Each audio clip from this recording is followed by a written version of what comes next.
चलिए दोस्तों, सॉल्व करते हैं हाइट एंड डिस्टेंस का एक और शानदार सवाल। तो चलिए देखते हैं प्रश्न क्या कह रहा है। तो यहाँ पे कह रहा है कि 200 मीटर ऊंचाई वाले एक पहाड़ी की चोटी से एक मीनार के शीर्ष तथा तल की अवनमन कोण 30 और 60 डिग्री है। वो क्या किए गए हैं, मापे गए हैं, और उस मीनार की ऊंचाई हमें क्या करना है, निकालना है।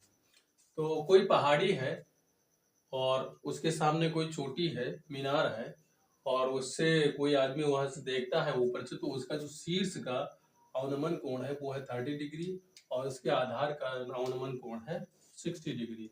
तो चलिए सबसे पहले क्या करते हैं, फिगर ड्रॉ करते हैं, क्योंकि ये ऐसे प्रश्नों में फिगर ड्रॉ करना बहुत ही इंपॉर्टेंट होता है, इसलिए वही काम हम सबसे पहले करते हैं। तो हम मान लेते हैं कि यहाँ पे कोई पहाड़ी है, ये हो गई हमारी पहाड़ी, ये और बी। इसके ठीक सामने कोई मीनार है, हम मान लेते हैं यहाँ पे है कोई मीनार, ये हो गया।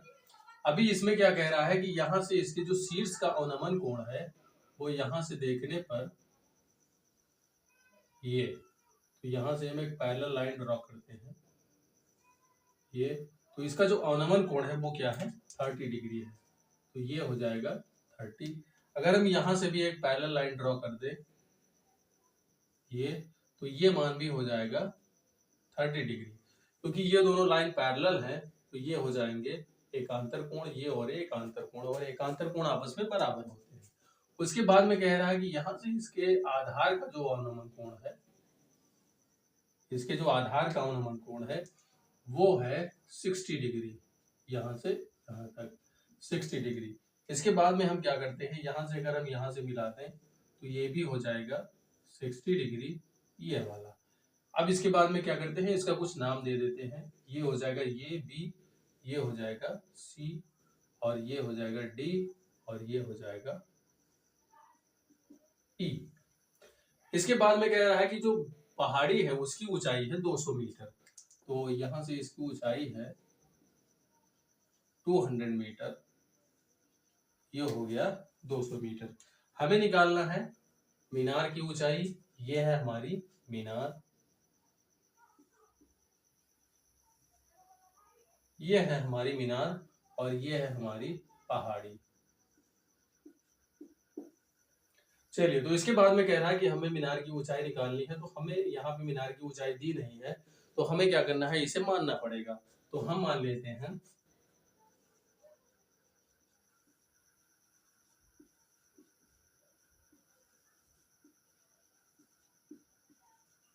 ये हो गया, हम मान लेते हैं माना मीनार की ऊंचाई कितनी है, x है, तो ये हो जाएगा x। तो उसी के हिसाब से अगर ये x है तो यहाँ पे भी हो जाएगा x, क्योंकि ये दोनों आपस में बराबर हो जाएंगे, यहाँ से इसकी हाइट।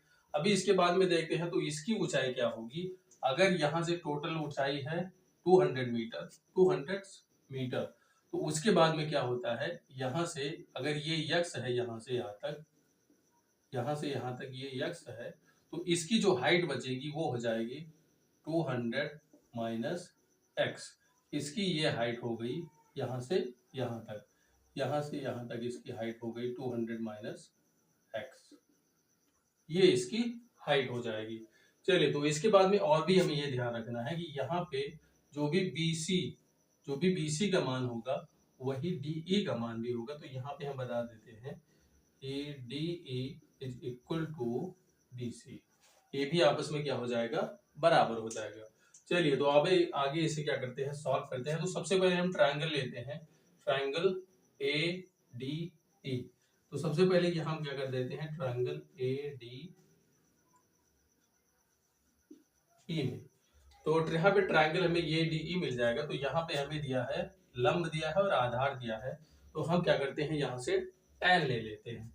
तो यहाँ पे हो जाएगा tan 30 degree is equal to, यहाँ पे हो जाएगा AD अपान में DE, AD अपान में DE। इसके बाद क्या करते हैं, हम इसका मान रख देते हैं। तो tan 30 का मान होता है 1/√3, और इसके बराबर में AD का मान है, यहाँ पे AD का मान ये है, तो यहाँ पे क्या करते हैं 200 माइनस एक्स कर देते हैं, और अपान में AD, ये जो DE है, DE को DE ही रखते हैं ये। इसके बाद में क्या होगा, इसका क्रॉस मल्टीप्लाई होगा तो ये इधर गुणा हो जाएगा और ये इधर हो जाएगा, यानी डी का मान जो यहाँ पे निकल के आएगा वो हो जाएगा 200 माइनस एक्स इंटू √3। ये हो गया हमारा डी का मान।